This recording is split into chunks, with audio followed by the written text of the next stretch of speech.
اهلا وسهلا، مرحبا بكم معايا في فيديو جديد على قناتي وقناتكم قناه ام امين للخياطه والطبخ. واللي كنتمنى يلقاكم هذا الفيديو باحسن الاحوال وبالف خير. واللي بغيت نشارك معكم فيه هذا الكيكرولي اللي كيجي لذيذ بزاف بزاف ورائع وبمنظر جميل واقتصادي في نفس الوقت.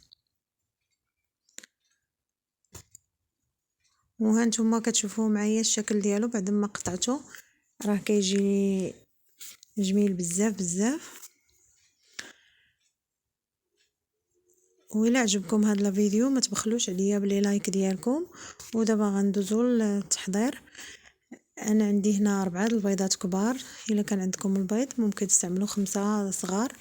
وهنايا عندي كاس صغير ديال سنيده بمقدار 5 المعالق كبار من سنيده. وهنايا 120 غرام ديال الدقيق ولا كاس ديال العنبه، دقيق من نوعيه جيده. وهنا عندي نص خماره من فئه 4 غرام وواحد الساشيه الفاني. ودابا غنبداو بسم الله على بركه الله. ناخذ البول ديالي وغادي ناخذ البيض اللي خديته على درجه حراره المطبخ، يعني ما تاخذوش من الثلاجه بارد باش تنجح معكم هاد لاجينواز هادي. وبعد ما ضفت البيض انا خديت واحد شويه الملح ودرته على في الاناء ديالي، وعاد ضفت عليه سنيده. ودابا غادي ناخذ الضراب الكهربائي وغادي نبدا نخلط هاد العناصر هادي حتى كتجانس ليا مزيان وكيولي اللون ديالها ابيض وكيضاعف الحجم ديال الخليط. وهاد لاجينواز البنات راها ناجحه 100%، وانا اكيد الا جربتيها غتصدق معاك في اول مره. واللي جميل فيها واللي زوين فيها انها اقتصاديه، ما فيهاش لا زبده لا حليب لا زيت، فيها فقط غير البيض والسنيده والدقيق والفاني فقط. راه كنضيفوه غير التنسيم، ممكن ديروا اي نكهه بغيتو. ودابا بعد ما كنخلط هذا الخليط ديالي مزيان كيف ما كتشوفوا معايا هنا في الصوره، راه كيولي الحجم ديالو كيتضاعف ليا الحجم ديالو وكيولي اللون ديالو ابيض. المهم انا بقيت كنضرب فيه هنايا لمده 5 دقائق، ومن بعد غربلت الدقيق ديالي اللي فرقته على 2 وبديت كنضيفو شويه بشويه.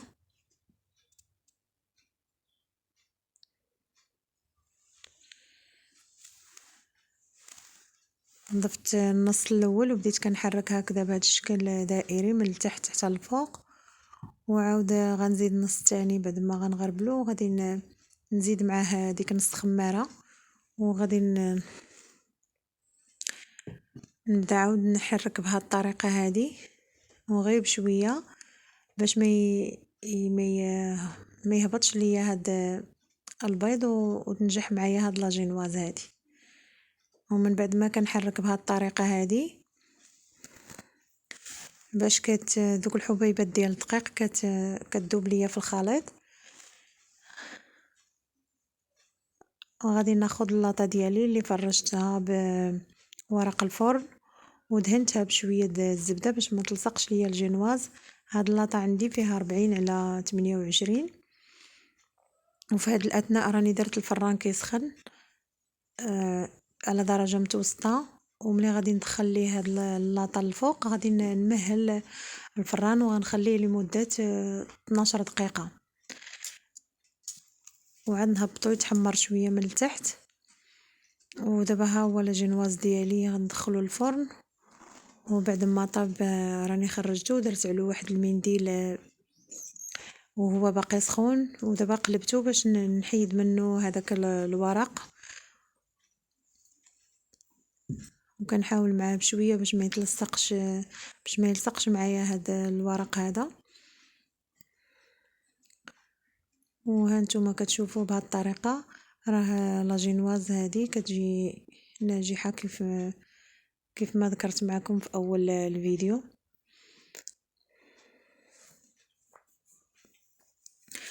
وهذاك المنديل اللي خليته تحت الجينواز غادي نرولي به هكذايا نرولي به الجينواز ديالي محدو باقي سخون باش كياخد ليا هاد الشكل هذا ديال الكيكرولي، وما كنخليهش حتى كيبرد باش ما كيتكسرش ليا، باش ما كيتهرش وما كيتكسرش ليا وما كينشفش. كنغطيه باقي سخون باش ما كينشفش. ودابا ها نتوما كما كتشوفوا انا كنحلو وما يوقع ليه حتى حاجه، كيبقى في الشكل ديالو. وغادي نخليه حتى يبرد وغادي نمشي باش نوجد الكريمه ديالي. غادي ناخذ الساشيه ديال كريم شونتيي اللي غادي نستعملها هنايا كلها، وغادي نضيف معاها 2 كيسان د العنبه د الحليب بعد ما درت الحليب والساشيه في المجمد. ودابا غناخذ لو باتور وغادي نضرب هاد الكريمه ديالي. غادي ندير غير كريمه عاديه، ما غنضيف ليها حتى اضافات لا نكهه لا اي حاجه، فقط غير الشونتيي والحليب. الا بغيتو تضيفوا عليها اي نكهه بغيتوها ممكن تضيفوها. ها نتوما كتشوفوا راه جات عاقده. ودابا غادي ناخذ الجينواز ديالي وغادي نسقيها بالحليب مزيان من الجوانب وفي الوسط. ومن بعد ما سقيتها غادي ناخذ الكريمه وغادي ندهنها وغادي نسرحها مزيان من الداخل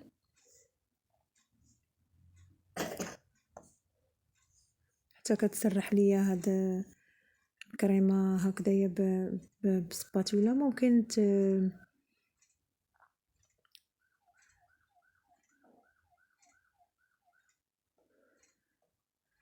ممكن تضيفوا اي نوع ديال الفواكه بغيتو، تكردوها رقيقه وديروها. انا درتها غير سامبل هكذا اكتفيت بها. ودابا كنبدا نلوي هذا الكيكرولي ديالي بهذه الطريقه هذه، وغادي نقلب عليه هذاك الورق باش تبقى محتفظه ليا على هذا الحجم الدائري. وهنايا غادي ناخذ داك الكريمه اللي بقات، غادي ندهن هكذا الوجه ديال الكيكرولي. نحاول ندهنو مزيان بسباتولا ونغلفو من الجوانب ومن الفوق.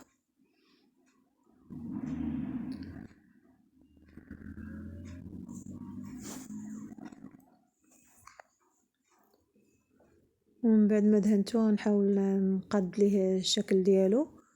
وغادي ناخذ واحد الفورشيط وغادي ندير ليه هكا خطوط من الفوق.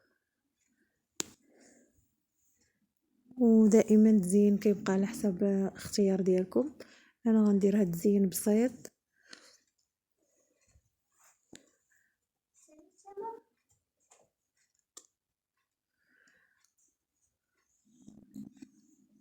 كيف ما قلت لكم. غناخذ الفورشيط وغادي نبدا نجر هاد هكذايا شكل خطوطه هاد الكيكرولي. ومن بعد غادي نذوب واحد شويه ديال الشوكولاط اسود وغادي ناخذو ونديرو في واحد البلاستيكه ونبدا ندير به خطوط هكذا طوليه.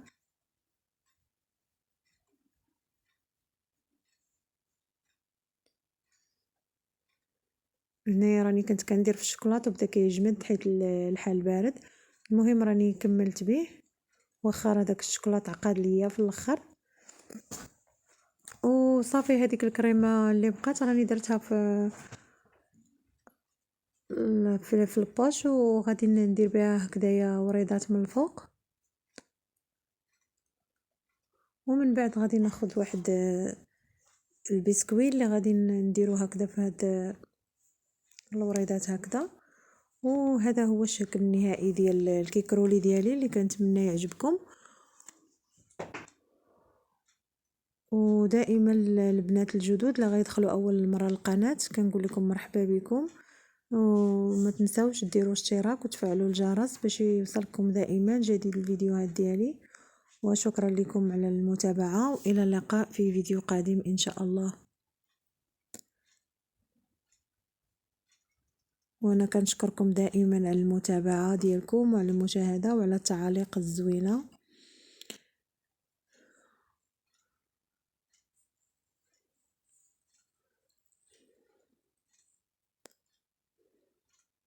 ودابا غنقطع معكم هاد الكيك رولي بعد ما درتو في المجمد باش يشد راسو شويه.